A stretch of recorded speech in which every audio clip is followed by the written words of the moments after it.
네, 최종 의견 168회 시작하겠습니다. 네, 저는 김학휘 기자입니다. 지난주에 시작할 때 최종 의견 166회라고 잘못 읽었더라고요. 167회였는데 사과하세요. 죄송합니다. 사과해야 될 것 같아요. 제가 오디오만 있으면 수정을 했을 텐데 영상을 찍으니까 우리가 그냥 다음에 사과해야지, 다음 회차에 사과해야지 하고 넘어갔어요. 오늘 168회예요. 네. 네, 김선재 아나운서 나왔습니다. 안녕하세요, 김선재입니다. 박수 쳐주네. 치지 마요. 그렇게 칠 거면 치지 마. 선재 오늘 예쁘네. 저 아무도 못 알아보셨겠지만 앞머리를 잘랐거든요. 아유, 오늘 진짜 예뻐요. 앞머리를 잘랐어요. 아무도 못 나 지금 알아보셨죠? 얼굴을 지금 처음 보거든 내가. 우리 어떻게 30분 동안 대화를 했는데 아무도 못 알아봤네. 머리가 바뀌었네. 지금 선재를 지금 처음 생각하고. 다들 연애는 하셨어요 옛날에? 나는 지금 보고 딱 예쁘다고 해줬잖아. 예쁘네 이렇게. 근데 아니 달라진 거를 지적하지 못했잖아. 그러면 그전에 안 예뻤다는 거야?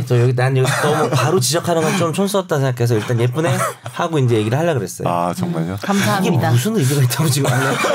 근데 딱 제일 먼저 봤을 때가 갑자기 왜 이렇게 예쁘지? 연애를 좀 해보셨나 봐요 옛날에. 아니 요새 하시잖아요. 요새 중매예요 연애 아니고. 네, 정현석 변호사님 나오셨습니다. 네, 안녕하세요. 저도 예쁘죠? 네. 머리 내가 좀 어떻게 해주고 싶어. 머리 왜요? 왜요? 여기. 그거 맞아. 이상해. 그래요? 이렇게 해서 약간 삐친 머리 옛날에 GD가 했던 머리예요. 누구요? G드래곤이 삐친 머리라고 여기 약간 옆으로 이렇게. 네, 김선욱 변호사님 나오셨어요. 안녕하세요. 반갑습니다. 역시 혼자만 또 이렇게 멋있게 양복을 입고 양복을 입고 왔어. 오셨네. 오랜만에 재판. 물방울 무늬 넥타이를 또. 이거 장인어른 사주신 건데. 욕하지 마요. 시험 디스하지 마요. 아니 이 얘기를 했어요. 내가 좀 늦어가지고 이 넥타이 얘기를 하고 있었나? 아니 아무도 안 아니 했어요. 괜찮아요. 저 볼 때 약간 아쿠아맨 같고 그래요. 다음에 저기 삼지차 하나 들고 찍으면 되나요? 유튜버 있으니까. 양복 입고 오시니까 멋있네요. 어디 가세요 오늘? 재판 갑니다. 그러니까 어디? 무슨 재판? 목동의 남부지방법원에 근처네. 형사재판 바로 가서. 형사 재판인가요? 예. 혐의가 뭔가요? 본인이 받고 있는 너무 남의 재판 이렇게 묻는 저요? 거 아니에요? 절도 예. 제가 현재 혐의는 뭐죠? 내 마음을 훔친 죄. 누구 마음? 여기 마음이야? 나 아재들이랑 놀다 보니까 아재가 된 것 같아요. 이거 안 해야겠다. 가만히 있어야지. 내 마음을 훔친 자라고 지금 여기 저 약간 했어요. 디톡스를 받으시는 약간 독소가 지금 몸속에. 한 10살 튀어나와요. 어린 분들 만나고 다음 주에 돌아올게요. 와. 10살 어린 분은 왜 만나나요? 뭐 선봐요? 아니 디톡스 10살 어리면요 고등학생이에요. 서른이요. 네, 저 28이고 10살 맞아. 어리면 18이에요. 미성년자네 지금 만 네. 19세가 지금 성인이 되는데 요즘에 민법상으로. 그렇죠. 댓글 보다가 산체스가 뭐예요? 제가 댓글 있었어. 댓글에 뭐 산체스 김선재 아나운서 이렇게 달아놨던데. 요약을 기억이 하자면 안 나. 원래 제가 풋볼 매거진 꼴에 출연을 했었는데 그때 보통 이제 아나운서들한테 축구 선수 이름을 붙여줘요. 그래서 뭐 주시은 아나운서는 주바페, 뭐 은바페. 예원 선배는 뭐 예누자이 이렇게 붙여줬는데 저는 되게 짧게 해서 별명이 없었어요. 그러고 선재니까. 배성재 텐에 출연을 했는데 왜 나는 안 지어주냐, 나도 지어달라 해서 뭐 여러 가지 후보 중에서 선체스가 제일 괜찮은 것 같다. 선체스. 아니, 이게 다 선체스. 이름이잖아요. 주시은 아나운서는 주바페고 그러니까 산체스인데 원래 산체스인데 선체스? 선체스요? 그 선흥민을 이기고 선체스가 선흥민 그래서 한국인을 붙이는 건 좀 그래서 제가 스포츠를 잘 몰라서 지금 검색을 해봤는데 연봉 77억이라는 얘기가 나와 있고 그니까요. 얼굴은 매우 친하게 지내시네요. 매우 억울하게 생겼네요 이분은. 네. 눈썹이 거의 뭐 이렇게 생겨가지고 팔자로 생겼네요. 그래서 선체스가 됐습니다. 네. 네, 뭐 불필요한 정보 아마 감사합니다. 베텐에서 유입된 어떤 청취자가 아닐까. 팬인가 보다. 네. 김선재 아나운서. 감사합니다. 별명 있으세요? 저요? 네. 미남이요. 약간 3초 망설이셨던 것 같은데? 미남이. 미남이? 죄송해요. 근데 요즘은 스 붙이면 다 귀엽잖아요. 그래요? 스. 연석스. 그건 안 귀여운데. 그 요새가 아니고 다 귀여운 거 맞아요? 20년 전에도 그랬던 것 다시 같은데. 유행이 제 유행이에요. 아, 그런 약간 거요? 좀 선체. 귀여워져. 원래 그 본인이랑 나랑 연결된 후배 한 명 있잖아요. 네. 최모 변호사. 네. 그 친구 막 대학 왔을 때가 네. 66년이거든요. 66년이죠. 그때 그 친구가 모든 사람을 그렇게 불렀어요. 갑자기. 아 맞아. 지금도 그래요. 지금도 그러지. 네. 그건 진짜 옛날 사람들이 하는 거. 아니 미안해. 옛날 사람들이 미안하다. 다시 유행이라니까요. 그러니까 좀 약간 애교를 없었습니다. 섞고 싶다 이럴 때 뭐 선욱스. 그렇죠. 맞아. 아 요즘 애들이 그런다고? 핫키스. 돌아다니나 보다. 진짜. 돌고 돌아요. 신기하다. 유행어도. 그러면 오늘 또 정변의 신조 시간을 좀 가져볼게요. 네네. 뭔데? 말씀해 주세요. 가만 있어. 뭐 그냥 생각 없이 왔어요. 뭐 좀 적어놓은 거 없나? 제가 공부하거든요. 저 그거 몰랐어요. 지난주에 너무 충격받은 게 자낫괴라는 게 있다면서요. 자낫괴. 자낫괴 들어보셨어요? 자낫괴. 난 1년 가까이 그쵸, 나도 우리 처음 중에 가장 자낫괴 캐릭터는 약간 김선욱 변호사 아니야? 본인이에요. 나 모르겠는데. 김선욱이 자꾸 그런 캐릭터잖아. 정확하게 뭐라고 자낫게? 자낫괴인데 이거를 정확하게 알려주면 맞출 수 있어요. 낫이 애를 낳다 할 때 낫이에요. 자낫. 히읗 아 낫다. 자낫괴. 괴. 네. 지난번에 변호사를 만날 때 준비할 거라 그랬더니 그때 김선욱 변호사가 돈이죠? 그렇죠. 라고 말했던. 그리고 지가 멘트 기억하네. 사랑합니다 이런 멘트. 사랑합니다. 사랑합니다라는 멘트를 하는 사랑합니다 자낫괴들이 멘트. 보통 사랑합니다를 네. 많이 하지. 뭐냐면 방금도 산체스가 77억이라 그랬더니 친하게 지낼 때 자본주의가 낳은 괴물. 이게 줄임말이래요. 돈을 밝힐 때 스스로 자낫괴. 자낫괴. 두 분이나 계시네. 그러면은 오늘 저 애신조는 자낫괴를 하나 했으니까 저도 하나 꾸안꾸 좀 쉬운 겁니다. 난이도가 베트남어 아니에요? 맞출 수 있어요. 꾸안꾸? 우리 중에 지금 꾸안꾸는 꿈인 듯 안 꿈인 듯. 그렇지. 나 나 역시 젊은 사람. 나 안 되겠다. 네. 늙었나 보다. 그럼 또 난이도 쉬운 거. 아니 자신감 있게 제가 쉬운 거 하나만 더 낼게요. 네. 바로. 근데 우리가 이걸 왜 하죠? 자 어쨌든 하겠습니다. 마지막 하나 하고 넘어가죠. 젖잘싸. 예? 젖집만 잘 싸웠다. 그건 안 해. 다 아시네요 그런 거는. 그건 알지. 젖잘 싸움 별론 것 같아. 좀 옛날 거. 그것도 좀. 네. 넘어갑시다. 다 모르셨나 봐. 아니 지금 젖잘싸는 되게 묻어왔어요. 자기 알고 있었다고. 꾸안깨. 아니 저는 이게 정말 자낫괴랑 꾸안꾸랑 섞인 것 같아. 전이 적용이 꾸안집은 안 끼면 안 꾸민 괴물 아니고 꾸안꾸에는 아니 제 자리가 김선욱 변호사님 정면이니까 표정이 다 보이잖아요. 물어볼 때마다 세 번 다 모르는 표정이었어. 그랬어요? 꾸안깨가 너무 웃긴데요? 꾸몄는데 안 꾸민 것 같다는 이 괴물 아무 이런 거 아니야? 아니 그게 성공한 좋은데. 아니 꾸미든 안 꾸몄죠 역시 괴물. 그러니까 꾸미든 안 꾸미든 괴물. 꾸안깨 우리끼리 있을까요? 우리끼리 꾸안깨? 꾸안깨. 제가 꾸안깨인데 지금. 꾸안깨 좋네요. 넘어갈게요 이거. 네, 미안합니다. 왜 하고 있었지? 혼란을 줬네요. 죄송합니다. 네 그러면 일단 청취자 사연 가겠습니다. 안녕하세요. 예전에 명도 소송 관련해서 문의드리고 도움 많이 받았던 청취자입니다. 이번엔 다른 일이 생겨서 문의드립니다. 여동생이 몇 년 전 남편과 이혼을 했습니다. 당시 여동생은 1살 아이가 있었고 현재 9살인 아이는 여동생이 키우기로 하고 떨어져 살았습니다. 얼마 전까지 전 남편이랑 전혀 연락을 하거나 왕래를 한 적은 없습니다. 그런데 동생의 전 남편 측으로부터 연락이 왔습니다. 동생의 전 남편이 죽었다는 내용입니다. 연락을 취한 이유는 빚이 많을 수 있으니까 조카에게 넘어가는 걸 막기 위한 조치를 취하라고 알려주기 위해서라고 합니다.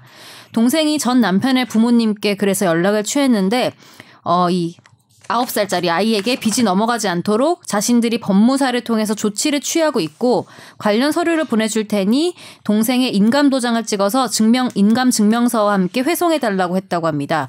동생은 그렇게 했고 보내고 나서 법무사에게 연락을 해보니까 이 처리 완료되기까지 2달 정도 걸린다고 합니다. 조카에게 빚이 넘어가지 않도록 한다는 게 한정 승인을 한다는 건지 상속 포기를 하도록 한다는 것인지 못 들어서 모르겠고요. 여기서 몇 가지 질문이 있습니다. 첫 번째, 상속 포기든 한정 승인이든 빚이 있다는 걸 안 날부터 3개월 이내 신청을 해야 하는 것으로 알고 있는데 그 날짜 산정이 얼마를 진 빚인지 모르겠지만 있다는 걸 알게 된 날도 해당이 되는 건지 아니면 정확하게 어느 업체나 개인으로부터 얼마를 빚졌다는 걸 알게 된 날로부터 산정이 되는지 알고 싶습니다. 차례차례 차례차례 대답을 하는 게 말씀을 해주신 게 일단은 상속 포기든 승인이든 빚이 있다는 걸 안 날이 아니고요. 그 상속 개시가 됐다. 그러니까 한마디로 돌아가셨다는 거를 그걸 안 날이죠. 원래 안 날로부터. 왜냐하면 사람은 돌아가시자마자 상속이 개시가 되거든요. 저절로. 자동으로. 예, 그래서 3개월 내로 그때부터 신청을 해야 되는 거고요. 네. 근데 이제 이분이 이렇게 말한 건 아마 그죠? 빚이 더 많아서 그쵸. 빚이 재산을 초과한다는 거를 그러니까 죽은 건 알았는데 네. 빚이 재산 초과를 몰랐다면 이제 그때는 그걸 안 때부터 이제 다시 3개월 동안 할 수는 있죠. 특별한정 승인이라고 그래서 그거 말씀하신 것 같긴 해요. 그죠? 예. 그러면은 뭐 두 번째 상관없겠네요. 그 얼마를 빚졌다는 걸 알게 됐고 이거는 정확히 얼마를 빚졌다는 거, 그러니까 어느 업체 있잖아요. 어느 업체에서 얼마, 어느 개인으로부터 얼마 이게 아니고 그치. 전체적으로 상속 재산, 적극적인 뭐 예금이나 부동산이 이 총액이 그 다른 어떤 빚들보다 더 적을 때 한마디로 채무가 더 많다는 거를 안날로부터 3개월 내로 또 할 수가 있거든요. 네. 전체적으로. 정확한 그렇죠. 금액까지는 몰라도 이 정도면은 채무가 더 많은 빚이 더 거를 많겠다. 알 법한다. 이런 기준이기 때문에 그거를 알았을 것 같은 정황, 예를 들어서 뭐 본인이 뭘 조사해가지고 뭐 알아들었다든지 이런 정황들이 남게 되면 빨리 서둘러야 되겠죠, 그죠? 네, 그렇죠. 지금 사실 그걸 또 사나머니 뭐 얘기하시는 거, 이것만 그렇구나. 하여튼 뭐 대부업체라든지 이런 거 얘기하시는 거 보니까 뭐 알았을 수 있으니까 빨리 절차를 취하긴 해야 될 것 같아요. 네, 그리고 두 번째가 원래 전 남편의 부모님들에게 연락을 취하지 않고 알아서 한정 승인을 신청하려고 했는데 법무사에게 물어보니까 한정 승인을 하려면 빚이 얼마나 있는지 정확하게 알아야 한다고 하더라고요. 그건 어떻게 확인할 수 있나요? 이거는 저희가 얼마 전에 이걸 해봤는데 법무사도 하고 변호사도 하거든요. 근데 이제 그 한정 승인하려면은 그 재산 목록이랑 채무 목록을 같이 내야 돼요. 그래서 그걸 어떻게 알 수 있어요? 그거 저희 원스톱 서비스 다 해줘요. 구청 가면은 구청 혹은 뭐 시청, 네. 그러니까 자치구청이나 아니면 시청 가면은 다 조회를 해줘서 대부업체 이런 것도 다요? 그렇죠. 그 다 목록이 다 나와요. 그러니까 그 상속인이라는 거를 증명하는 서류, 그러니까 기본 증명서랑 뭐 가족관계 증명서를 가져가면은 맞아요. 바로 다 조회를 할 수 있어요. 근데 그게 좀 기간이 좀 걸리는데 그러면은 각종 뭐 금융권이나 이런 데서 다 빈 목록들이 다 와요. 순차적으로 오더라고요. 제가 보니까. 대략 얼마 정도 생각해야 돼요? 그래도 뭐 제가 그때 해보니까 한 2, 3주 안에 다 왔던 것 같은데. 네. 이 청취자분도 빨리 일단 확인하고 싶으시면 빨리 움직이셔야겠네요. 네. 근데 이제 아마 따님이 어떻게 돌아가신 분의 딸이잖아요. 네. 그죠? 그러니까 그죠? 네. 그러니까 그 딸의 보호자라는 거를 증명하는 서류를 가져가면은 구청에서 그 지금 전 남편의 빚자료를 다 조회할 수 있을 거예요. 재산뿐만 아니라 채무도 다 조회할 수 있거든요. 그리고 3번은 위 내용과 같이 전 남편의 부모님이 알아서 처리해 준다고 하셨고 예전에 봤던 경험으론 좋은 분들이었던 것 같긴 한데 그래도 조카의 미래에 큰 문제가 될 수 있으니 좀 민감해지더라고요. 정말 좋은 방향으로 처리를 해줬는지 아닌지는 2달 뒤에 알 수 있게 되는 건데 어떻게 확인하면 되고 혹시나 좋지 않은 방향으로 처리가 되었으면 바로잡을 방법은 있는 건지 알려주시면 감사하겠습니다. 요거는 이제 어느 법원에서 하고 사건 번호가 어떻게 되는지를 알게 되면은 그 따님이 그 사건의 본인이잖아요. 지금 네. 뭐냐면 그 전 남편이 돌아가셨으니까 그분의 부모님이랑 그리고 딸이 그 세 명이서 지금 이 한정 승인을 진행하는 것 같거든요.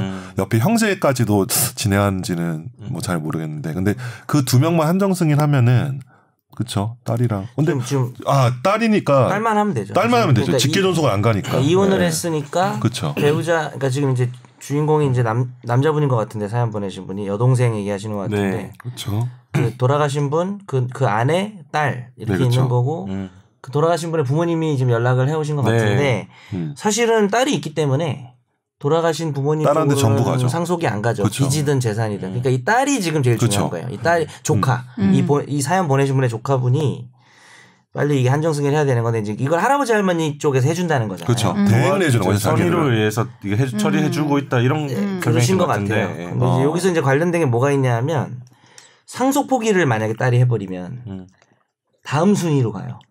그러면 이제 그 할아버지 할머니로 가는 거죠. 네, 왜냐하면 그렇지. 자식이 없으면 부모가 상속하니까. 그래서 한정 승인 절차를 해주려는 것 같아요. 지금 추측하건데. 다 엮여 있으니까. 한정 승인을 하면은 그 다음 사람은 가는 게 아니잖아요. 그냥 딸이 상속인인데 상속되는 재산이랑 채무 이렇게 해가지고 남은 건 받고 모자라면 안 받고 뭐 이렇게 되는 상황이라 이게 이제 원래 우리 상속 포기가 민폐가 될 수 있거든요. 다른 상속인한테 또 넘어가 버리니까.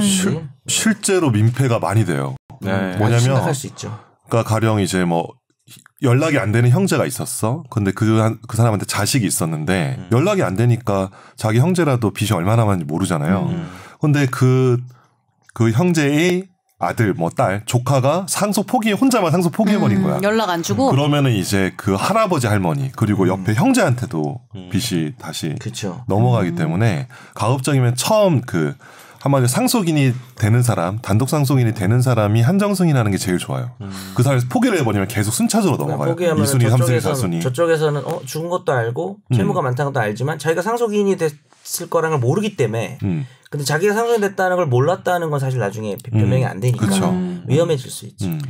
그럼 이 청취자분이 아무튼 지금 진행되는 과정에 좀 확인하고 싶다 이런 차원이신 것 같고 만약에 저쪽에서 선의로 해주신 것 같지만 제대로 안 했을 때 대처할 수 있는 방법이 있느냐 이건데 아까 김선욱 변호사님 말씀은 사건 본인이니까 조카의 이제 어느 법원에서 진행되고 있는지 그리고 사건 번호가 뭔지 법무사한테 물어보면 그건 확인해서 바로 진행 과정을 좀 지켜보시고 만약에 이게 잘못될 일이 있나요? 잘 없죠.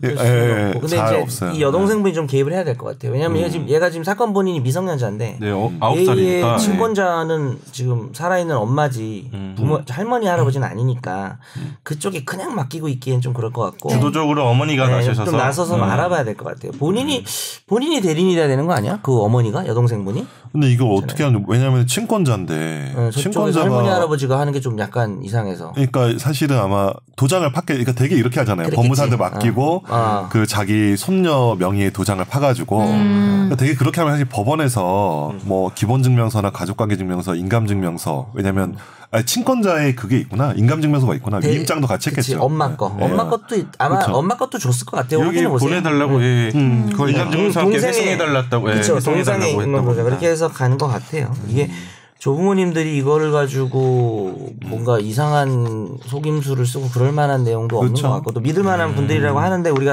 우리는 그걸 못 믿으니까 우리가 모르니까 가능성을 생각해봐야 되는데 아무튼 이 청취자분이나 이 딸의 어머니인 여동생분이 뭐 법무사 통해서 사건 번호 좀 확인하시고 진행되는 거 잘 지켜보시고 지금 그 정도 말씀을 해주시는 자기 거죠? 딸 이름으로 잘 되고 있는지 그리고 본인이 아마 대리인으로 들어가 있을 거예요. 다 인감증명서랑 다 보냈다고 하니까 이제 어머니가 뭐냐면 법무사가 하면은 그 서류의 송달 장소가 법무사 사무실이 될 뿐이지 법무사는 소송 대리나 이런 걸 못 하거든요. 그러니까 법원에서도 전화를 친권자한테 해요. 즉 어머니 지금 청취자분의 그 여동생한테 하는 거지. 그래서 여동생이 법원에 직접 찾아가서 문의를 하거나 이러면 다 가르쳐주게 돼 있어요. 한번 가보셔도 되겠네요. 걱정되시면. 보는 게 뭐 제일 심적으로 안정감이 있으니까. 가정법원일 테니까 하시면 될 겁니다. 네, 다음 사연 넘어가겠습니다. 이사갈 집이 오래된 아파트고 낡은 곳이 많아서 고치고 들어가려고 보았는데 천장을 뜯어보니 윗집에서 물이 떨어지고 있었습니다. 공사하시는 분이 알려주었는데 윗집 방수가 안 돼서 새는 것 같다는 설명을 했습니다. 처음에는 알렸더니 상대편에서 알겠다고 했습니다. 윗집에서. 그런데 며칠 후 직접 확인해 보지도 않고 자기들이 보기엔 물이 안 새는 것 같다고 변명하고 차일피일 미루고 있습니다. 이런 경우엔 어떻게 해야 하는지 답답해서 문의드립니다. 제 생각에는 3일 뒤에 보낸 메일을 읽고 질문을 읽을게요. 이후에 윗집 거주하시는 분을 한 번 더 만나서 물이 새는 걸 보여드리고 설명도 했습니다. 어차피 천장 노출된 때 공사를 하면 서로 편하고 빨리 될 것 같다 권유했으나 화장실 바닥을 뜯을 수 없다. 새는 게 우리 집 때문인지 아직 모르는 것 아니냐. 당신 의견을 잘 들었다. 라고 말씀하시더라고요. 최종 의견이요? 지금 그 문제 때문에 해당 부위는 공사가 중단된 상태고요. 주위에 비슷한 경우로 다시 공사를 해주었던 사람에게 물어봐도 배째는 식으로 하다가는 나중에 배상을 더 크게 해줘야 할 수도 있는데 왜 그러시는지 모르겠습니다. 눈으로 보아도 물이 뚝뚝 떨어지고 누수는 확실한 상태이며 이전에 살던 분들도 물이 새고 있다고 하더라고요. 그래서 이분의 짧은 생각으로는 1번 물이 새고 있다는 전문가나 객관적인 증거 확보 2번 이를 상대편에게 고지 3번 피해 액이나 시정시 들 수 있는 액수 등을 선정을 해야 될 것 같은데 어떤 방식으로 해야 하는지 궁금합니다. 이분 사연만 들으면 답답하네요. 정말. 그러니까 답답하죠. 이 아무튼 천장 뜯었을 때 같이 공사해버리면 편하니까 그걸 하자는 건데. 근데 이런 사람 많을 것 같지 않아요? 많죠. 왠지? 근데 이분이 집을 산 건지 세입자로 가는 건지가 잘 불명확하죠. 근데 제가 보기에는 공사를 하는 거 보니까 샀을 것 같은데. 산 거 같고 임대인 얘기가 안 나오는 거고. 그렇죠. 윗집하고 얘기인 거 본인이 집을 사서 이제 들어가려고 리모델링 그렇죠. 한번 쭉 하는 과정인 거죠. 그렇죠. 네. 제가 지금 그러고 있는데. 어제 이사를 아니 근데 이사를 어제 퇴거만 하고 부모님 집에 일주일 동안 있고 입주는 또 다음 주 화요일에 또 해요. 피곤하다. 그러니까 보관 이사를 하는 중이라서 어제도 막. 근데 저 어제 좀 중간에 비었잖아요. 그쵸, 그래서 변호사님 생각을 했어. 잘 사시겠구나. 맞아. 잘 살 것 같아요. 이사할 때 비 오면 잘 산다잖아요. 어제 이사할 걸. 돈을 뭐라고? 이사를 하고 싶은 건 아니죠. 혼자서. 이사를요? 혼자 집을 나가고 싶은 건 아니죠. 맞춰서 이사만 억지로 하고 막. 왜 나 되게 가정에 충실하지 못한 사람 만들어. 너 나보고 저기 기막히 나보고 연애한다 그러고. 최종 의견과 연애하는 거 아니었어요? 명실. 실수. 이분은 어떻게 해야 돼요? 이거 일단 물 떨어지는 거 동영상 찍고요. 사진 다 찍어놓고. 위에서 물 떨어지는 걸 이렇게 찍어놓고. 제가 이거 인테리어 공사 사건 몇 번 해봤는데 이거 100% 윗집이거든요. 특히 이게 윗집이 화장실이면은 이거 100%. 정말 아랫집일 이유가 1도 없어요. 당연하지. 물인데. 전문가들이 이렇게 얘기할 정도면 아무튼 위에서 누수가 되고 있는 것 같긴 왜냐면 이게 오래된 아파트라고 하면은 이게 방수공사가 이제 방수공사한 지 아주 옛날이니까 이제 방수가 안 돼서 타일에서부터 물이 침투하는 걸 수도 있고요. 그래서 콘크리트로 해서 침투해가지고 이제 떨어지는 걸 수도 있는데 배수관 자체가 노후해가지고 거기서 할 수도 있어요. 아니면 화장실 안쪽에 들어가는 난방 라인도 있을 수도 있는데 이거 어차피 다 밑집 때문이에요. 이거 소송하면은 밑집이 무조건 물어줘야 되니까. 근데 귀찮잖아요. 일단 지금 말로 해서 해결하는 게 제일 좋을 것 같긴 한데. 그리고 이분 들어가셔야 되는데 언제까지 이게 뜯는 상태로. 이 방송을 들려주세요. 지금 무조건 윗집 때문이라 얘기했잖아요. 네, 들려주세요. 다 윗집 때문에. 지금 김찬욱 변호사가 해마루의 김선욱 변호사 의견이었고요. 중용의 정현석 변호사 의견도 같습니다. 같으세요? 네. 그러니까 이게 아무튼 윗집에서는 뭐라고 했죠? 당신 의견 잘 들었다. 잘 들었습니다. 잘 들었고 최종 의견도 잘 들었으면 좋겠는데. 잘 하셨는데 아무튼 이 상태에서 천장 마감하고 계속 물 새서 훼손되면 그러면 재공사 비용 내야죠. 재공사 비용을 내야죠. 그러니까 고지를 다 했으니까. 윗집에서는 더 배상액이 커질 수 있다. 그렇죠. 맞아요. 지금 이렇게 합의하고 말로 잘 해결해서 지금 해결하자. 이렇게 설득을 아니면 내용 증명 보내겠다 이러면 안 돼요? 오랜만에 내용 증명은 좀 바로 윗집이니까 그냥 갖다 줘도 되니까 우편함에 일단 고지를 메시지나 혹은 뭐 진짜 직접 가가지고 이렇게 뭐 통고서에서 직접 드리거나 해서 근데 뭐 고지했다는 걸 알려드리고 맞아 그러면 되지. 근데 이제 확실하게 하려면 오히려 윗집인데 내용 증명 보내는 거 같지 뭐. 우리 이분이 방송을 설마 들려주지는 않겠지만 혹시 그럴 경우에 이제 본인 사연이라는 걸 얘기하기 위해서 이분 성이 S로 시작합니다. 이분 제가 볼 땐 사연 보내셨던 분이에요. 그래요? 그러겠죠. 가만 보면 이제 보내셨던 분들이 계속 보내는 다양한 문제들을 가지고 보내시는 것 같아요. 그러면 어떻게 일단 정리를 하면 이제 누수되는 거를 뭐 영상이나 사진으로 찍어놓고 이런 상태인데 그 밑에 뭐 우산 쓰고 있고 이런 거. 아니 전문가 인터뷰까지 딸까? 전문가 의견서도 받고 이거 윗집이네 뭐 아저씨가 내용 증명 보낸 게 확실하다. 윗집에 뭐라고 보내야 돼요? 그러니까 아니 윗집에 너희 귀책으로 누수가 되니까 이거 다시 시공하면은 우리가 나중에 재공사 비용까지 당신이 물어내야 된다. 분명히 이거 고지한다라고 하면은 난리가 나겠죠. 이게 이웃지간에 이렇게까지 해도 되냐 뭐 이러면서. 지금 성대모사예요? 아니 이거 모르잖아. 무슨 모르겠어. 성대모사 아니고 집에 이정재가 사는 거 아니에요? 이정재 아닌데. 네. 어쨌든. 이웃간에 말이야. 근데 너무 찝찝하다. 내용 증명 하더라도 이사를 가려면 공사를 해야 되는데 물 새는 거 뻔히 알면서 천장을 또 마감한다는 게 그렇죠. 짜증나는데. 근데 정말 짜증나죠. 물론 좋은 사람들만 세상에 있으면 좋겠지만 강하게 나갔을 때 깨갱하는 사람들이 대부분이기 때문에 세상엔 저는 맞아요. 내용 증명 이런 거 나쁘지 않다고 생각합니다. 또 의미로 그다음에 아까 내가 어디서 읽었는데 그 앞에 살던 분도 윗집에서 물 이미 새고 있었다는 얘기. 했던 거죠. 이전에 살던 분도 뭐 그런 진술도 뭐 녹취해서 확보를 할 필요는 있겠네요. 근데 앞 사람이 조치를 요구하지 않았다는 게 새로 들어온 사람에게 뭐 불리할 건 아닌 것 같고 그런 건 뭐 괜찮을 것 같아요. 네, 그러면 화재의 판결로 넘어가겠습니다. 읽어드릴게요. A씨는 2015년 남자친구 B씨가 운전하는 오토바이에 동승해서 길을 가다가 춘천시 인근 도로에서 C씨가 운전하던 덤프트럭과 부딪혀서 크게 다쳤습니다. 당시 이 트럭 운전자 C씨는 혈중 알코올 농도 0.097%의 음주 상태로 운전을 했고 진짜 무섭다. 이 다친 A씨는 C씨가 자동차 종합보험계약에 가입한 삼성화재를 상대로 2억 2천여만 원을 배상하라며 소송을 냈습니다. 그런데 삼성화재 측은 A씨가 남자친구인 B씨가 운전하는 오토바이에 호의 동승했으니까 신의 측이나 형평의 원칙에 따라서 피고의 책임이 제한돼야 하고 A씨는 동승자로서 남자친구에게 오토바이 지정 차로를 준수하도록 하는 등 안전운전을 촉구하는 의무가 있는데도 이를 게을리했기 때문에 약간 말이 되는 것 같기도 하고. 삼성화재 왜 이렇게 설득되지? 친하고 하는 거 뒤에서 이렇게 끌어안고. 그러니까. 삼성화재의 책임도 제한돼야 한다고 삼성화재 측은 주장을 했습니다. 거의. 그리고 서울중앙지법은 손해배상 청구 소송에서 2억 1천여만 원을 지급하라면서 원고 일부 승소로 판결했습니다. 이게 사실 기초법리가 좀 알아야 될 게 있는 게 뭐 호의동승 이런 걸 떠나서 이제 그 운전자가 있고 옆에 동승자가 있어. 네. 저쪽 차랑 부딪혔어요. 근데 운전자하고 동승자의 관계가 뭐 신분상 사회생활상 일체를 이루는 경우, 예를 들어서 뭐 가족관계라든지, 네.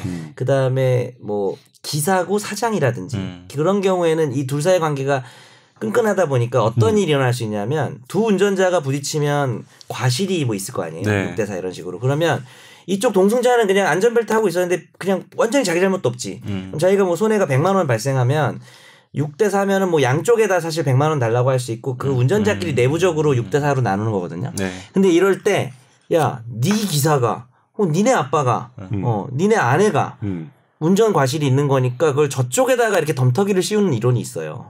피해자 측 과실 이론이야. 그래서 너랑 일심 동체인 사람이 운전하다 이렇게 된 거니까 그쪽 과실을 깎으라는 거예요. 그러니까 원래 그런 게 있잖아요. 사고가 났을 때 피해자랑 가해자가 있는데 피해자 쪽 잘못이 있으면 감안하잖아요. 네. 근데 이거는 다친 사람의 잘못이 아닌데 같이 운전하던 사람의 잘못이 그 사람한테 가는 경우가 있어요. 단순히 뭐 택시기사랑 승객이면 안 그러지만 가족관계 이 정도면. 그렇죠.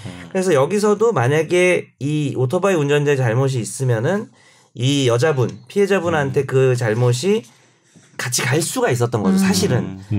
근데 이제 거기서 이제 그렇게 되진 않았던 거죠, 이 사건. 일단 기본 배경은, 그러니까 이 사건 이전에 어떤 그런 배경이 있을 수는 있다는 점을 말씀드렸고, 네.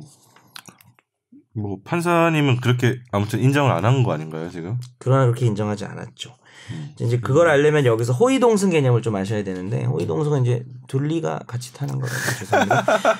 호의, 그냥 호의. 돈 주고 막 업무 관계로 타는 게 아니라. 이해 안 하려고 노력 중이네요. 그러니까 애써 이해 안 하려고 표정 못 보셨어요? 애써 이해 안 하려고. 진짜 싸늘한 표정 봤죠. 제가 못 봤어요. 이해하면은 독소가 침투하는 거거든요. 호의 동승에서 둘리가 나와요. 호의가 계속되면 둘린 줄 안다. 뭐 그런 말이 있었잖아요. 네. 그래가지고 이렇게 이 판례는 또 좀 관점이 다른데 그냥 이렇게 태워주고 이렇게 서로 놀러 가고 같이 뭐 이런 관계로 탔으면은. 운전자의 안전운전을 촉구할 의무가 있잖아요. 왜 너는 우후 뭐 빨리 다니까 신나네 뭐 이렇게 너도 왜 즐겼냐 뭐 약간 이런 주장을 한 건데 받아들여지진 않고요. 결론은 호의동승을 했다고 해서 무조건적으로 배상액을 깎아버리거나 아니면은 그 운전자의 안전운전에 대해서 같이 책임을 지는 것만은 아니다. 제가 아까 말한 것처럼 신분상 사회생활상 일체를 이루는 그런 경우만 그쪽 운전자의 과실을 뭐 감안한다 이런 내용입니다.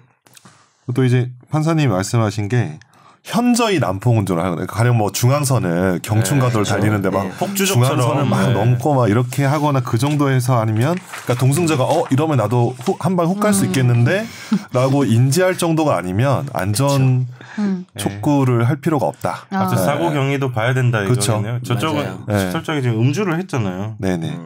아마 제 생각에 다 음주만 하고 요새 오토바이 운전사들 헬멧에 고프로 다 달아놓거든요. 블랙박스처럼 다 달잖아요. 그래서 그걸 아마 분석해 봤을 때 역시 고프로 전문가. 네? 아니요 고프로. 기계를 좋아해요. 기계 매니아. 넌 김프로잖아. 어쨌든 김프로, 예, 어쨌든. 그러니까 운전사가 이제 사고 나기 직전에 술은 먹었어도 그러진 않았을 것 같아. 그러니까 이제 판사님이 이렇게 판결하지 않았을까? 예. 중앙선을만 넘거나 이랬으면. 아니 그러니까 이제 술 먹은 거는 저쪽 트럭이고. 네, 그렇죠. 아, 술 먹은 트럭이구나. 시가. 그리고 이제 그렇구나. 이 사람도 좀 문제가 있는 것 같아요. 오토바이도 안전운전 안 한 것 같아요. 그러니까 이제 안전운전 안 한 거를 뒤에서 이제 안고 있는 여자친구도 깎으려고 그랬던 건데 왜 안전운전을 촉구하지 않았냐. 그러니까 둘 다 잘못이야 이건 보나마나. 뭐 차량 운전자가 현저하게 난폭 운전을 하거나 뭐 그런 표현을 썼잖아요. 그렇죠. 근데 현저하게 난폭 운전을 하면은 조금 이 여자분이 불리할 수도 있었어요. 왜냐하면 이게 제가 볼 때는 오토바이 또 좀 다른 게 뒤에서 이렇게 끌어안고 타는 거잖아요. 네. 귀가 바로 입 옆에 있어요. 네. 오빠 왜 이래? 이게 가능합니다.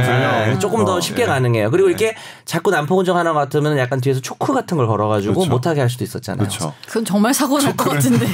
근데 목을 막 조르거나. 네. 좋게 얘기해야지. 목을 조르고 배를 조르고. 더 이렇게 아주 그냥 몸이 닿고 있어요. 서로. 그러니까. 바로 그냥 직접적으로 얘기할 수 있었기 때문에 맞아. 정말 난폭 운전이면은 또 오토바이고 이러면 왠지 그거를 또 우후 이랬을 수 있거든요. 그 정도에 안 잃었다고 아무튼 재판부는 판단을 한 거고. 동영상에 뭐 이렇게 여자분 아마 소리나 이런 게 운전하는 쪽에서 없으면. 크게 잘못한 것 같아요. 트럭에서. 그래서 그런 것 같다. 야 어떻게 트럭을 0.98로 모냐.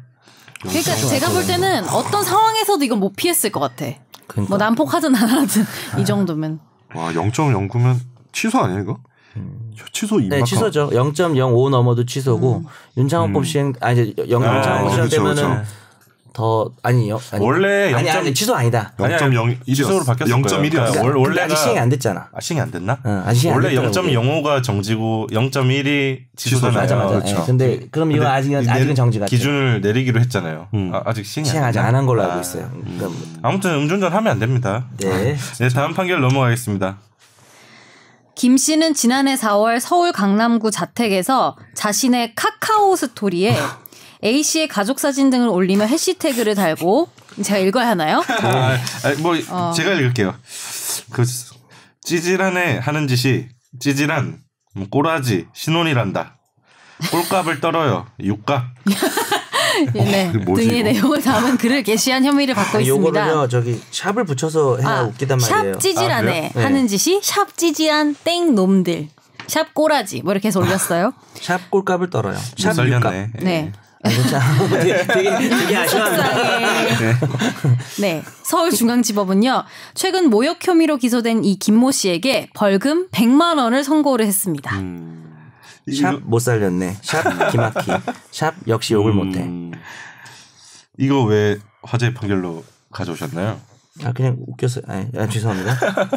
근데 좀 웃기지 않아요? 이게 다른 사람 가족 사진을 어떻게 또 가져와가지고 자기 게시판에 올린 거잖아요. 자기 카카오 스토리. 근데 이런 일이 가끔 있어요. 별의별 SNS에 별놈들이 다 있어서. 그러니까. 남의 가족 사진을 가져와서 그 밑에 해시태그를 달아가지고 이런 얘기를 한 거에 대해서는 벌금형이 선고됐대네요. 참 조심해야 100만 원. 이건 그냥 생각했을 때 당연히 하면 안 되는 짓 같은데. 그렇죠. 이거는. 근데 또 약간 이 글을 올렸다고 이렇게 받을 수도 있구나라는 거 싶긴 했어요. 모욕이. 사진을 가져와서 뭐 불법한 거 아니에요 일단? 사진을 가져와서 그걸 올리고 캡처를 했던가. 그 사람 얼굴이 나와 있는데 특정이 되고 있잖아요. 그리고 가족 사진은 또 자식도 있고 그럴 텐데. 근데 이게 그 김 씨의 변명이 웃긴 게 신혼이라 자식은 없겠다. 게시글이 피해자를 상대로 한 것이 아니라고 주장. 이건 좀 뭐지? 무슨 주장이지? 사진 밑에 해시태그 달았는데 그걸 아니라고 주장하는 전혀 뭐 다른 내용이라고. 네. 그러니까 이건 내 자신에 대한 내 자신에 대한 어떤 자기 비하였다. 혹시 자조였다 그런 거. 이런 사진을 포오다니 나는 난 정말 꼴값이야. 뭐 이렇게. 근데 이 욕도 너무 촌스러운 것 같아요. 그러니까 욕이나 너무 멋이 없어. 왜 약간 되게 멋이 있는 욕 있지 않나요? 약간 근데 너무 멋이 없어. 너무 옛날 욕이에요. 40대 여성이신데 40대 여성 나보다 어릴 수 있을 것 같아요. 그런 거 같네요. 네. SNS에서 이런 뭐 욕설 올리고 하는 심리를 저는 잘 이해를 못하겠어요. 배설. 네. 그러니까 이렇게 한다고 뭔가 욕구 충족이 되나 이 분은?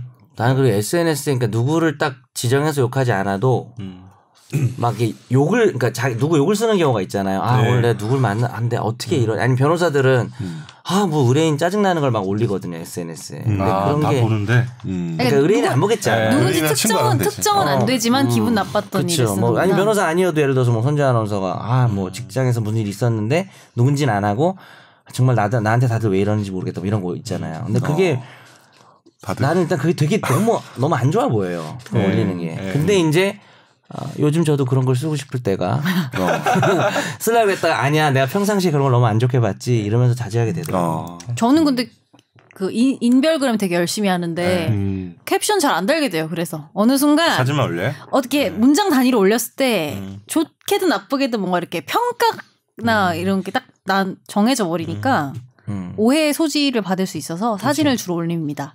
그렇군요. 네. 오늘 사진 하나 올려요. 뭘요? 여기는 최종 의견이다 이렇게 해가지고 셀카 사진 하나 올릴까요? 찌질한 꼴값 앞머리를 내리다니 꼬라지 샵.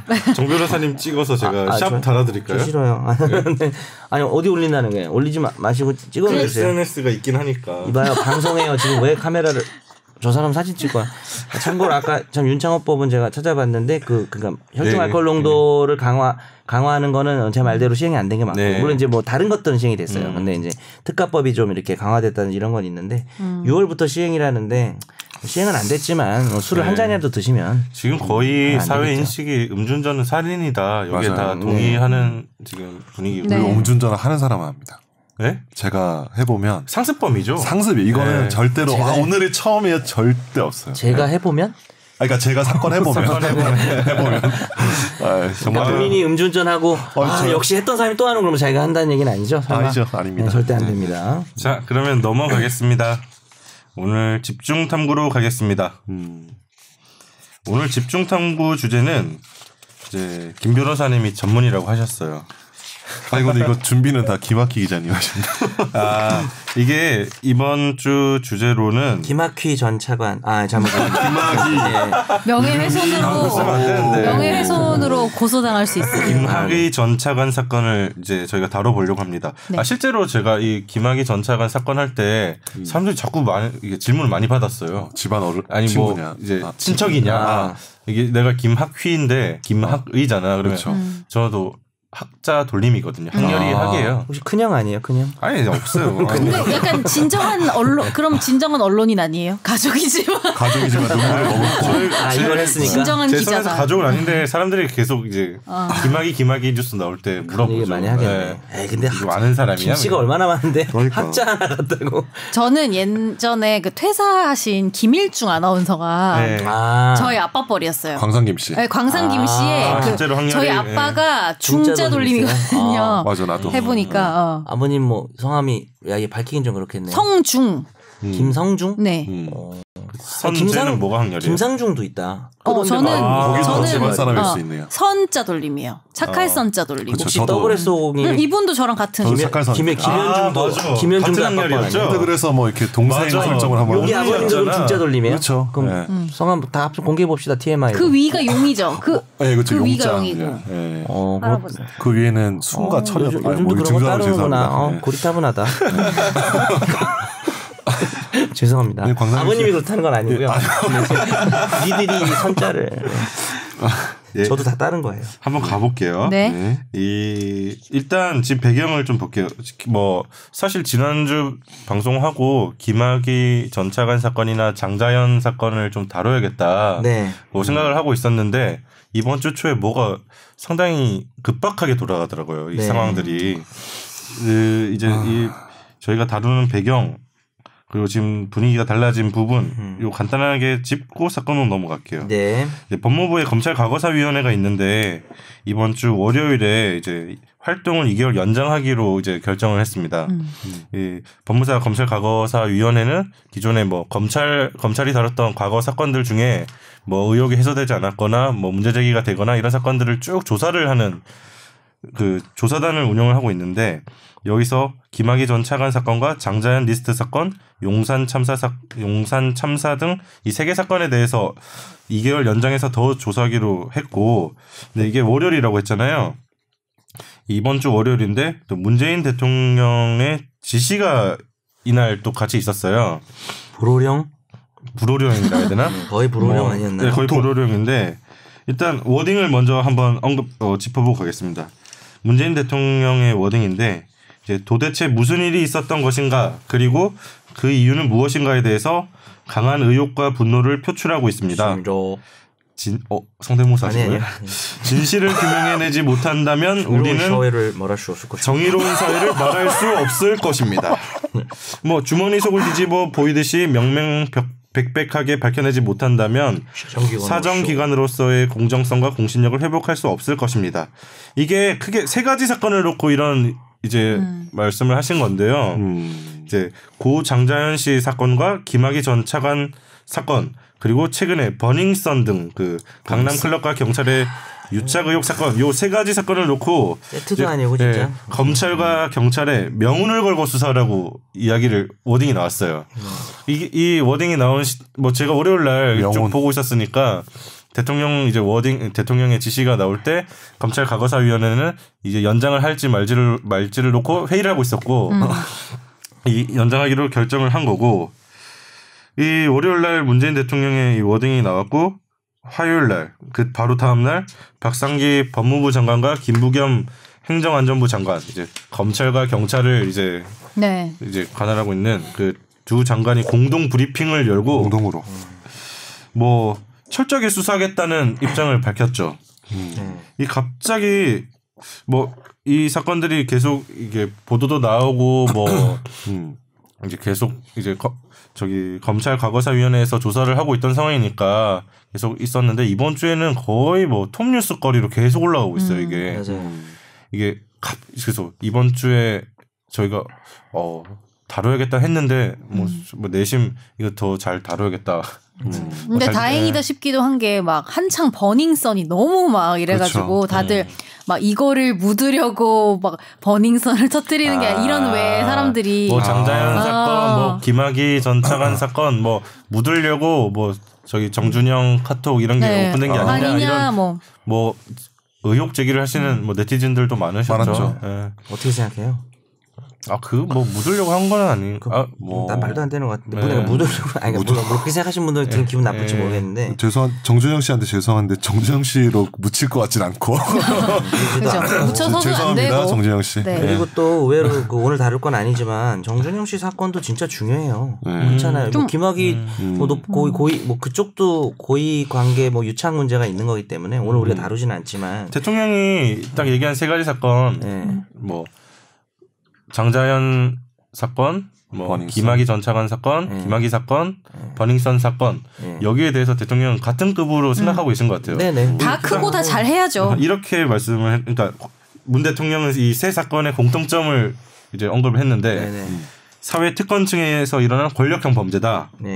수사기관의 유착, 부실 수사, 나아가 비호, 은폐 정황이 보인다. 그래서 이런 공통점이 있다. 그래서 같은 급이다. 덮으려는 세력이 있어야 되는데 버닝썬 사건도 그 세력이 뭐 무관한 것 같지는 않거든요. 만약에 그런 세력이 있다면 다 같은 어떤 뭐 맥락이 아닐까 싶어서 뭘 덮을 걸 덮어야죠. 다 어차피 덮어지지도 않을 것 같고. 하여튼 저희는 김학의 전 차관 사건을 다루는데 아무튼 법무부 아까 말했던 검찰 과거사위원회에서는 아까 말씀드린 대로 김학의, 장자연, 용산 참사 3개 사건을 2개월 더 조사를 하는 거고 대통령은 김학의, 장자연, 버닝썬 사건을 언급을 한 거고 공통성들이 있죠. 공통점이 있고 그랬을 때 저희가 뭐 오늘 다 다뤄볼까 했는데 일단 김학의 전 차관 사건 하나를 집중 탐구해서 다루려고 하는 이유는 이게 재수사 가능성이 가장 커 보인다. 이게 어떤 의미냐고 하면 뭐 버닝썬 사건은 지금 경찰이 대규모 인력을 투입해서 수사를 하고 있어요. 그건 어떻게든 굴러갈 거고 그렇죠. 장자연 사건과 김학의 전 차관 사건이 있는데 이제 언론에서 분석하는 거랑 뭐 여러 법조계 의견을 들어보면 일단 1순위는 김학의 사건이다. 공소시효가 이제 남아 있다고 판단이 되는 부분들이 있어서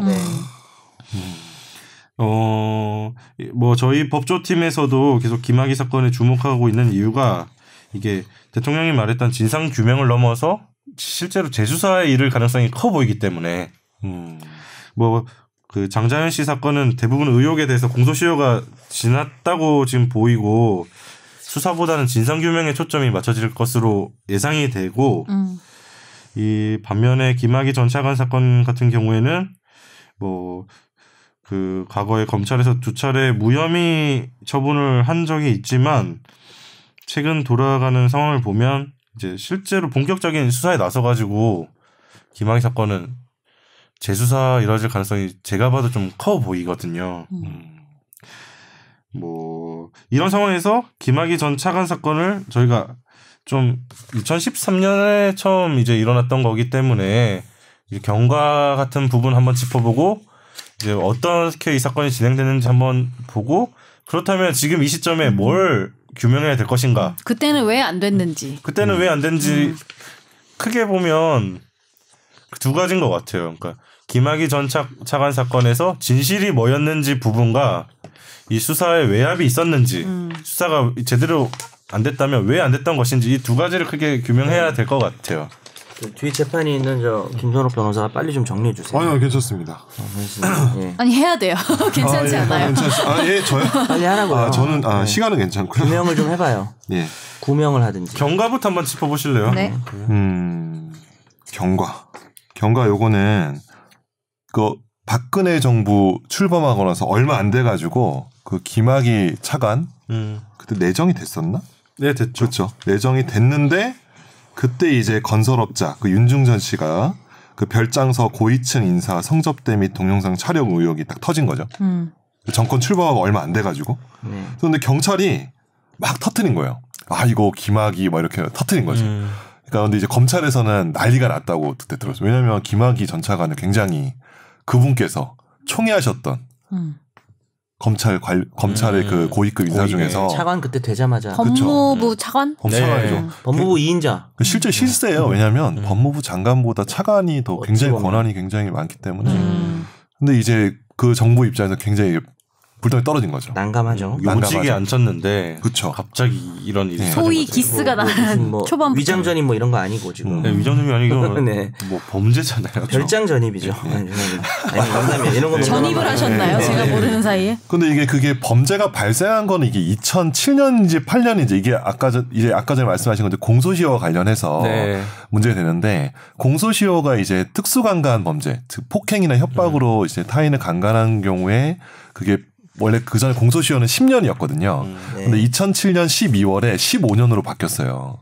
근데 그 범죄가 2007년인지 2008년인지가 약간 이게 서로 간에 좀 진술이 엇갈리는 부분이 있어서 그런 게 있는데 어쨌든 그래서 그게 막 동영상이 막 나오고 조사가 되고 이미 윤중천 씨는 그래서 기소가 돼서 감옥에 갔는데 김학의 전 차관은 기소가 안 됐죠. 왜냐면 2013년 처음에. 네, 그렇죠. 처음에 기소가 안 돼서 무혐의를 받았고요. 그리고 나중에 2015년에 다시 또 재수사를 했는데 또 무혐의 처분을 받았어요. 그래서 이제 고소인 측인 그 피해 여성이 고소인이었는데 이 재정 신청이라 가지고 이제 검찰에 항고를 한번 한 다음에 그 다음에 이제 재정 신청을 이제 법원에 신청하는데 법원에서 기각이 나왔어요. 네. 이거는 뭐 기소를 안 한 게 정당하다. 근데 이제 요거 가지고 이제 뭐 얼마 전에 누군가는 양승태 대법원장의 그 어떤 그런 입김이 있는 거다. 네. 그런 얘기에 뭐 현재까지 의혹이고 그래서 재정신청 기각이 돼서 이제 사건이 묻힌 거죠. 그러다가 2018년 4월에 이제 2017년에 이제 문재인 대통령 정부가 출범하고 나서 한 1년 정도 지나서 이제 검찰 과거사위원회가 김학의 사건을 재조사 대상으로 선정을 하고 그때 무렵에 이제 PD수첩에 요 김학의 사건의 어떤 피해자와 이런 인터뷰를 해서 심층 보도를 했었죠. 근데 그때는 그렇게 사회적으로 이슈가 많이 안 됐어요. 네, 그렇죠. 작년에는. 그래서 제가 그때 굉장히 많이 팠는데 그죠? 1년 동안 아무 소식이 없는 거야. 이 김학의 관련해서는. 그래서 왜 없지 하다가 최근에 이제 대통령의 불호령으로 다시 이제 또 방학숙제 그렇죠. 막날에 하는 그 학생들처럼 검찰과 경찰이 명운을 걸고 하고 있다고 하니까. 공소시효는 좀 자세히 말하면 그거죠. 이제 네. 특수강간이라서 2인 이상이 되면은 네네. 특수가 붙고. 네, 그렇죠. 이게 이제 공소시효가 원래 10년짜리니까. 네. 근데 2007년 12월 21일 이후에 한 범행에 대해서는 네, 15년을 적용할 수가 있으니까 지금 딱 되는 거잖아요. 그렇죠. 원래 10년짜리라면은 2007년 네. 개정된 시점도 2007년이고 지금 범죄도 네. 2007년과 2008년에 한 번씩 성접대가 있었던 거 아닌가 그런 거 아닌가요? 근데 그게 2007년 12월 21일 기점으로 전에 한 게 있는데 문제는 뭐냐면 그 영상이 몇 개가 있는지 저는 정확히는 모르겠지만 그 당시 피해 여성이 처음 진술할 때는 2007년이라고 말을 했다가 검찰의 2차 조사 때는 2008년이라고 말을 한 거를 가지고 검찰이 중요한 무혐의의 근거로 삼았죠. 이거는 피해 유씨에 대해서 피해자 다움 나오잖아요. 그렇죠. 그리고 이제 약간 공소시효를 피하게 하기 위해서 또 2008년을 얘기한 게 아니냐. 네, 그런 얘기. 뭐 그런 검찰의 논리가 있었던 거죠. 네, 맞아요. 그래서 2007년 12월 전이면 10년이었으니까 공소시효가 2017년에 끝나는 거니까 지금 시점에 공소시효가 완성됐다고 봐야 되는 거잖아요. 그렇죠. 네, 그렇죠. 8년에 있었던 일은 처벌할 수 있는 거고. 근데 그 당시에 이 경찰이랑 검찰이 2013년에 처음 수사를 했잖아요. 박근혜 정부 초기에 수사를 했는데 이 동영상이 여성의 얼굴이 잘 보이지 않고 그 PD수첩에 보면 약간 모자이크 처리해서 좀 공개를 해놔요. 근데 보면은 여성의 얼굴은 잘 안 나오고 남성 얼굴은 그냥 100% 보여요. 상의 속옷을 입고 하의는 탈의를 한 정말 죄송합니다. 그러니까 어쨌든 그 모습이 보이는데 그걸 보고 누구나 다 그 김학의라고 알 수 있다고 경찰청장은 얼마 전에 최근에 국회에서 말을 했죠. 말을 했는데 피해 여성 얼굴이 잘 안 나왔다. 그래서 피해자가 누군지 정확히 특정할 수 없어서 검찰은 뭐 무혐의를 한 거다라고 지금 최근에 지금 보도자료 계속 나오고 있는 거죠. 네. 뭐 아무튼 경과에서 하나 짚고 넘어가면 처음에 2013년 첫 번째 수사할 때 아무튼 경찰은 기소 의견으로 검찰의 사건을 송치했어요. 네. 경찰은 이거 범죄다. 김학의 전 차관 기소해야 된다. 검찰은 그 사건을 받은 검찰은 무혐의 처분을 했고 2015년 재조사에서 검찰은 또 무혐의 처분을 했고 그렇죠. 이게 경찰과 검찰이 지금 대립하는 구도로 보이기도 해요. 네. 그렇죠. 최근 현 시점에 와서도 지금 약간 말이 다르거든요. 그렇죠. 그래서 이게 뭐 버닝썬에 대한 어떤 버닝썬은 또 이제 경찰의 비리 쪽이었기 때문에 이걸 또 경찰에서 이걸 또 들고 나왔다는 얘기도 있죠. 뭐 그런 뭐 썰을 제기하시는 분들도 그렇죠. 계시죠. 결국 수사권 조정 때문에 버닝썬으로 이제 경찰이 타격 받았다면은 이제 경찰 입장에서는 이제 수사권 조정에서 좀 더 우위를 점하기 위해서 요걸로 검찰을 압박하는 구도 뭐 그런 식으로 정치 뭐 이런 데서 해석을 하더라고요. 뭐 그거는 뭐 제가 확인할 수 없으니까. 확인할 수 없고. 뭐 중요한 건 뭐 팩트 그다음에 처벌 당위성 뭐 이런 거겠죠. 근데 그때는 그러면 왜 안 됐던 거예요? 왜 무혐의했냐 이거죠.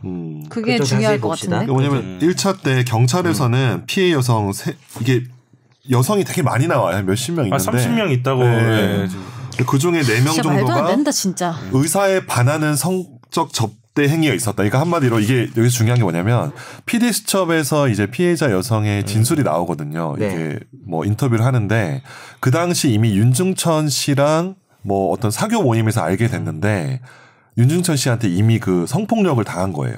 그래서 동영상을 찍혔고 있으니까 윤중천이 이걸 근거로 해서 협박을 했다 자기한테. 네. 그래서 그 원죄인을 별장해서 김학의한테 그 할 수밖에 없었다라고 네. 진술을 하고 있고 요 3-4명 중에 한 분이겠죠. 그 PD수첩에서 인터뷰하신 그렇죠. 분이. 근데 이제 검찰에서는 김학의 전 차관은 피해 여성들은 모른다. 자기는 그냥 갔는데 그냥 뭐 세팅이 돼. 근데 이게 자기가 아예 안 갔다라고 얘기했던 것 같아요. 처음에 제가 알기로. 안 갔다고 하지 않았어요? 뭐냐면 2007년에 내가 그 다른 행사 있어가지고 원주를 아예 안 갔다고 원주를 아예 안 갔다. 알바이를 얘기했었잖아요. 예. 근데 동영상 보면 자기 맞는데. 그리고 이게 뭐 오해하지 말아야 되는 게 만약에 성범죄가 되면 그 피해 여성이 뭐 성매매 여성이냐 성매매 뭐 여성이 아니냐 사실 그게 중요하진 않죠. 그렇죠. 어차피 성범죄면은. 근데 이제 지금 만약에 이게 의도된 거고 계획된 거고 합의된 어떤 성매매 여성들과의 어떤 이런 파티 뭐 이런 자리 그런 것도 당연히 문제가 되는데 또 이게 그런 의혹이 있잖아요. 성매매 여성들이 아니고 일반 여성 일반 여성들이고 뭐 그런 뭐 이렇게 약간 그렇게 되면 이제 이건 진짜 명백한 성매매가 아니라 성폭력이 되는 거니까. 이건 사실 제목이 마음에 안 드는 게 성접대보단 이건 좀 진짜 성범죄. 그러니까 사실 성접대라고 돼가지고 그 당시 2013년에 묻혔어. 오해를 낳을 수가 있어요. 그냥 뭐 뭐라고 명명하는 게 제일 좋을까요? 이거는 뭐라고 이럴까? 특수강간이죠. 근데 이제 언론에서 김학의 특수강간. 언론에서 이제 강간이라는 표현이 조금 그렇게 되기 때문에 뭐 성폭력으로 보통 쓰죠. 성폭력으로 쓰죠. 뭐 집단 성폭력이라 성폭행이라고 해야 되나? 하여튼 뭐 왜냐면 2인 이상이 한 거니까. 그래서 그 당시 사실 2013년에 보도가 많이 안 됐어요. 이게 성접대라고 하면서 많은 사람들이 네이밍이 됐다. 어떤 이렇게 건설업자가 성매매 여성을 섭외를 해서 그렇게 생각했죠. 고위 어떤 뭐 검찰 공무원, 그러니까 뭐 기업인들을 접대를 한 거다라고 잘못 인식을 그냥 약간 있을 법한 그거라고 생각하는 맞아. 그것도 우리가 가만히 있으면 안 되지만 이거는 그것도 문제인데 이거는 진짜 심각한 건데 사람들이. 예. 근데 그 당시 김학의 전 차관이 그 여자를 안고 노래를 부르는데 그 김학의 전 차관께서 듣기도 싫다 진짜. 굉장히 그 술자리에서 술에 취하시면 자주 불렀던 노래 18번이라고 하잖아요. 저기 존칭 안 쓰면 안 돼요? 예, 그래요. 김학의 그 녀석, 김학의 씨가 김학의 씨가 김씨를 먹으면 맨날 불렀던 노래라고 검찰 인사로부터 그때 들었습니다. 김 변호사님이 불렀다고요? 솔직히 이건 중요하지 않은데 무슨 노래인데요? 그냥 무조건. 박상철의 무조건. 네, 박상철 씨께 좀 죄송하네요. 갑자기. 무조건인데. 아니 저는 뭐 잘하고 잘못한 거 물론 그거 떠나 싫네요. 그냥 싫다. 근데 진짜 저는 이제 들은 사실인데, 그러니까 누구나, 그러니까 이번에 경찰청장도 말했잖아요. 이거 누구나 모를 수가 없다. 100%다. 얼굴 보면은. 그러니까 이 분이 누구인지. 그러니까 알리바이가 중요한 게 아니었다는 거지. 사실 그 당시에도. 네. 이게 뭐 김학의 씨가 그 영상이 나온다는 거는 뭐 검찰도 그렇게 해요. 이야기하고 있는 거고 경찰도 이야기하고 있는 거잖아요. 문제는 그렇죠? 피해자 쪽. 문제는 피해자가 특정이 안 됐다. 일단 동영상 관련돼서는 검찰에서도 이제 김 전 차관 식별 가능하다는 것은 인정. 그 당시 보도자료 이렇게 안 나온 것 같은데. 그래, 보도자료는.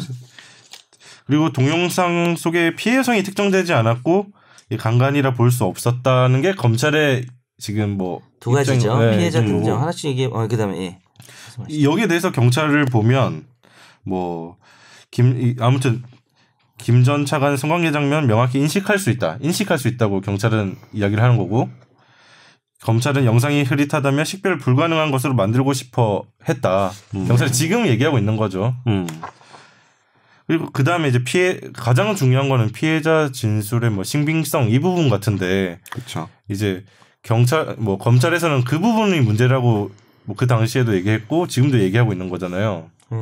그리고 그 중에 뭐 피해 여성이 3명 정도 있었는데 A, B 씨가 있으면 B 씨와 C 씨는 우리가 강간당한 건 아닌 것 같다는 취지로 말했다라고 검찰이 얘기하니까 또 경찰에서는 검찰 수사가 피해 여성들 거의 죽이겠다는 분위기였다고 들었다. 강압적인 분위기에서 진술보복 유도한 거 아니냐.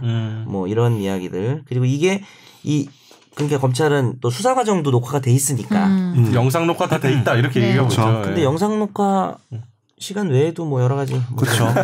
그렇죠. 뭐 그거는 뭐 모르지. 그런 분위기야 뭐 조성할 수도 있는 거고. 이게 검찰이 2번이나 무혐의 처분했잖아요. 네. 김 변호사님 이거 무혐의 처분에 대해서는 어떻게 보세요? 이게 저는 좀 신기한 게 김학의 그러니까 김학의 씨는 자기가 그게 어떤 임중천이 이미 사전에 성폭행을 하고 협박에 기해서 이렇게 성접대를 시켰다는 거를 인지 못할 수는 있거든요. 물론 그럴 수는 있어요. 김학의 본인은 그럴 수는 있죠. 그렇지. 뭐 윤중천이 근데 서로 뭐 어제 보니까 또 뭐 영상 찍고 이런 얘기 나오던데? 서로 영상?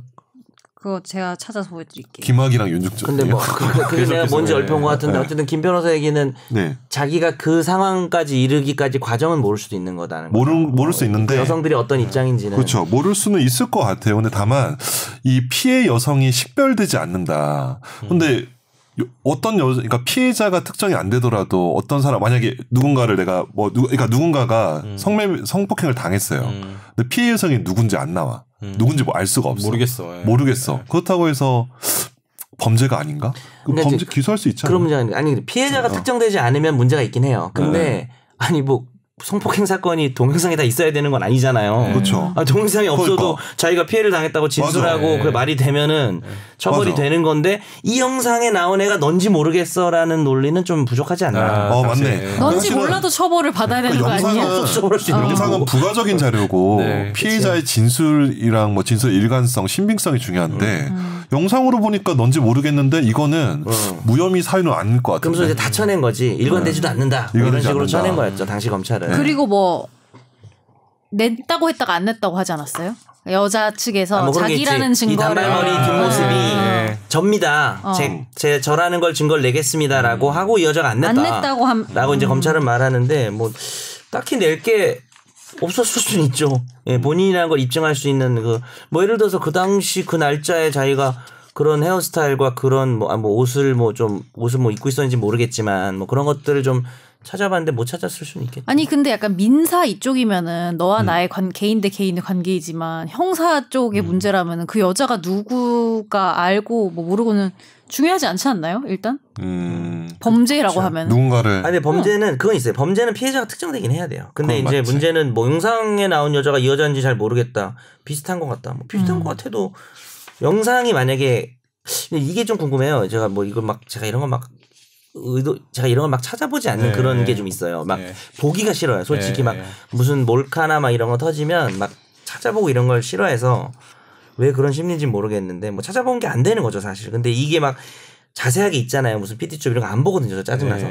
그런 스타일인데 근데 어쨌든 모르겠지만 영상으로 봤을 때 성폭행 같은지 아닌지가 구별이 안 되는지 그것도 잘 모르겠어요. 그건 어때요? 영상만으로 그러니까 보진 않아도 왜 그런 그게 뜨잖아요. 영상만 봐도 이건 성폭행이다. 알 수가 없다. 폭행인지 아닌지. 뭐 그런 얘기는 없었나요? 그게 검찰에서 주요 영상만으로는 이게 정말 강압에 기한 어떤 상황인지를 알 수 없다. 그거에 대해서 경찰은 그 부분은 뭐 부정하지는 않는 거예요? 그거는 일단은 경찰 쪽에서는 주로 현재 얘기하는 게 이거 아니 김학의 전 차관 맞다고 했는데 계속 검찰에서 아니라고 한다. 그거고 이제 자기네는 수사기록 넘겼는데 검찰이 통째로 누락을 시켰다. 네네. 그런 거랑 또 이게 제가 보기엔 이건 것 같은데 이제 경찰에서는 이거는 이미 피해 여성이 이 동영상 이전에 이미 어떤 마약이나 혹은 그 전에 어떤 윤중찬의 어떤 성폭력을 통해서 협박. 의사에 반하는 상태가 유지가 돼서 요 영상까지 이르는 어떤 성관계에 이어졌다라고 경찰은 나갔던 것 같고 검찰에선 굉장히 좀 한정적으로 봤던 것 같아요. 그러니까 그 전에 윤중천이 성폭력을 했는지 여부 혹은 뭐 마약을 시켜서 아니 뭐 여자가 어떤 의사의 전혀 어떤 자기 어떤 신체에 대해서 어떤 자기 결정권을 없는 상태로 만들겠는지 여부를 제대로 안 보지 않았을까. 왜냐하면 그게 입증이 안 됐다고 본 거겠죠. 근데 지금 김성엽 변호사 얘기한 그 경찰의 논리는 만약 경찰 말이 맞다면 그게 대법원 판례거든요. 딱 지금 성관계가 이루어지는 상황만 볼 게 아니라 거기까지 이르기 과정에서 뭐 피해 여성이 뭐 공포심이나 이게 저항하기 힘들겠구나라는 느낌을 그 전에 받았으면 뭐 그 전날 받았어도 그 과거에 받았어도 계속되는 뭐 자기의 약점을 잡혔다든지 뭐 영상 같은 거 그게 그런 상태가 계속된 상황에서 이루어지면 이미 그치. 성폭력이죠. 성관계 자체는 뭐 평화로워 보이더라도 이게 아니다. 힘의 논리에 따라 동등하다고 볼 수 없는 거죠. 그러니까 이제 과정적 협박 폭행인 거죠.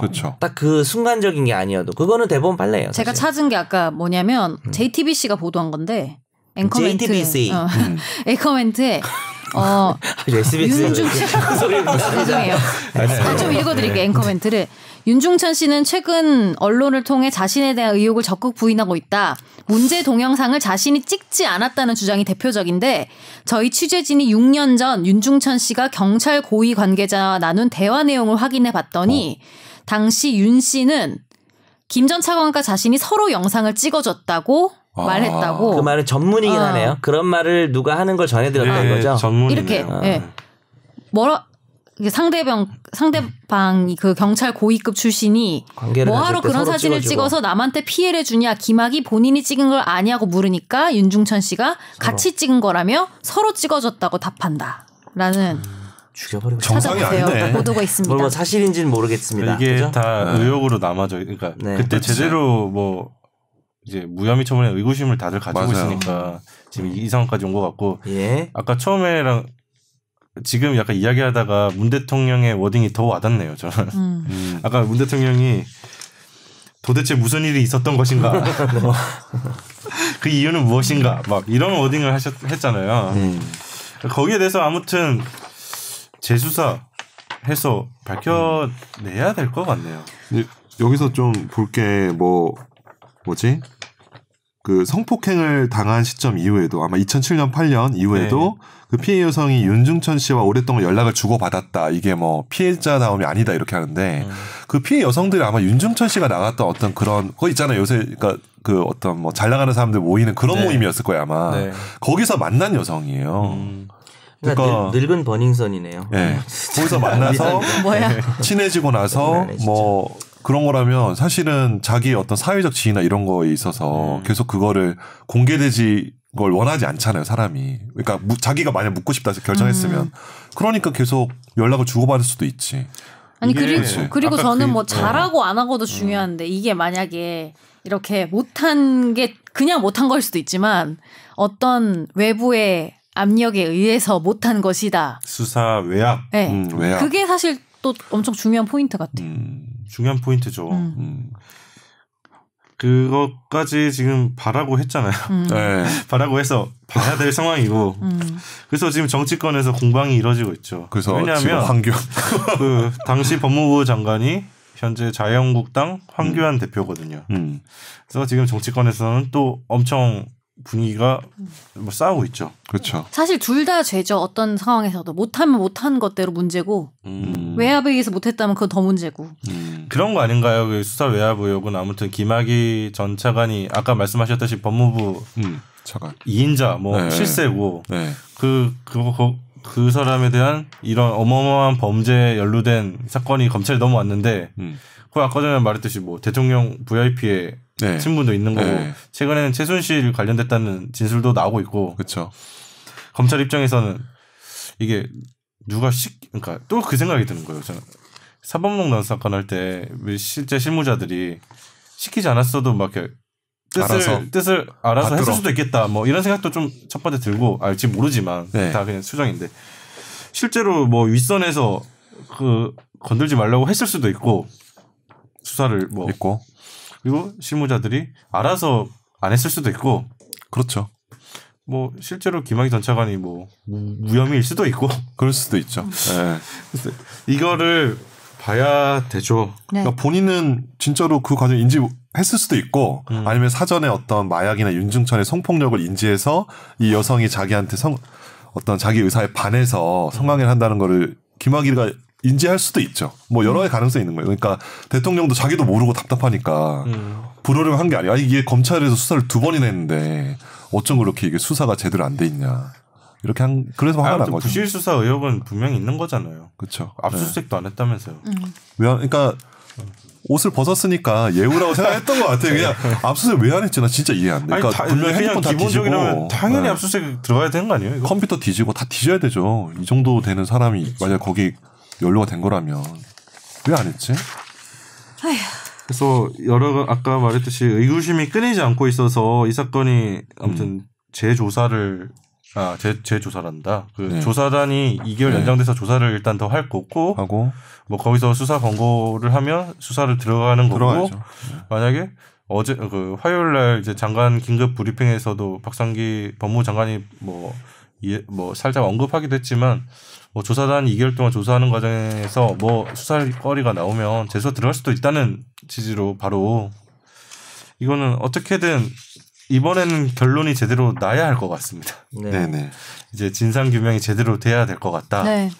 그런 차원이고. SBS도 그것도 좀 보도하지 않았나요? 그 당시에 그 뭡니까 청와대 관계자가 예. 그 국가수 동영상 포렌식 결과를 요구했다.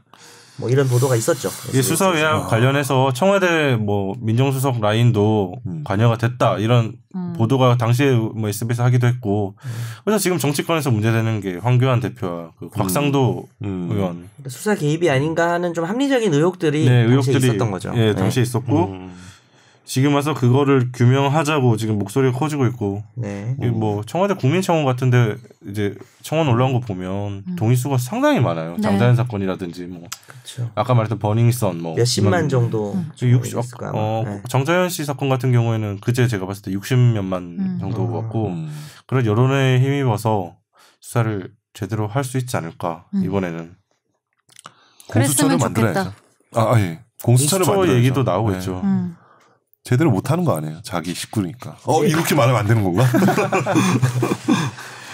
그러면 김 변호사님이 이 사건 정리를 한번 해주시고 마무리하시죠. 일단 범죄 인정 여부를 떠나서 고위 공직자가 이런 업자를 만나고 별장을 가고 이게 확인된 것만으로도 정말 분노를 금할 수 없어. 이게 말이 안 돼. 이거 정말 처벌해야 되는 거 아닌가? 이게 다른 구성 여건을 따로 만들어서라도 처벌을 해야 될 것 같아요. 뇌물 뭐. 네, 뇌물 될 수 있죠. 네, 성접대도 뇌물이 되니까 네. 성접대로 보더라도. 네, 그렇죠. 뇌물 될 수도 있고. 근데 물론 이게 어떤 사안과 특정 또 그런 관계, 그러니까 법원의 어떤 이론에 따르면은 좀 정말 문제인 것 같아요. 이게 단순히 이렇게 옷을 벗고 나갔다는 것만으로 이렇게 면피가 되고 그런 것들은 굉장히 안 될 것 같습니다. 네. 김선재 아나운서는 혹시 뭐 바라는 거 있어요, 이 사건? 저는 이 특정 사건이라기보다는 네. 아까 처음에도 말했지만 뭐 이거를 덮기 위해 뭐가 터지고 막 이런 것들의 의심을 받지 않기 위해선 그쵸. 어떻게 보면은 우리도 열심히 해야 된다. 그러니까 SBS도 여튼 이 사안들에 대해서 좀 특정 사안, 그러니까 특정 사안이 이렇게 터지면 당연히 거기로 어떤 쏠리는 건 어쩔 수 없잖아요. 이목이나 어떤 인력이나 이런 게. 실제 근데 사람들 관심사니까. 네. 근데 이제 언론은 관심사로 가는 것도 있지만 관심사를 만들 수도 있는 거니까. 그러니까요. 그래서 저는 되게 열심히 해야 될 것 같다라는 생각도 또 듭니다. 아유, 네. 지당하십니다. 잘해주세요, 김학휘 기자님. 김학휘 기자님 이거 전문적으로 지금 팝니까? 그건 아니죠? 아 저는 아니고 우리 보도국에 거의 TF팀 비슷하게 만들어졌죠. 네. 이 사건 진짜. 본인은 살인 전문이었죠? 저는 뭐 오늘 그런 거 안 돼요. 이름이 비슷해가지고 잘 불러드리고 김학휘 기자입니다. 휘 기자님. 그리고 보통 다 저희가 방송 끝날 때 다음 주 회차 뭐 주제를 정하진 않잖아요.